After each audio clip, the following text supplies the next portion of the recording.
Trying your style, brand, colors, and font choices out on different practical real-world objects is so vital in finding out what logo brand choice will be the most flexible and adaptable for your client needs. Take for instance this water bottle mock-up.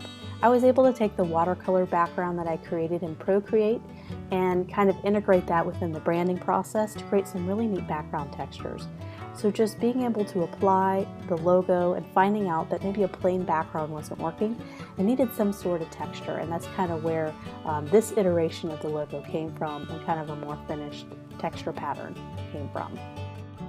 I was also able to play around with a stronger orange color to kind of counter with the cool colored water texture background, and I was able to test that out. Of course, the clients have the final say, so they can figure out, hey, I love the subtle look, or I really love that pop of color. And so being able to test that out is so critical. It was neat to find other types of application to the brand, including even apparel, like a pair of yoga pants.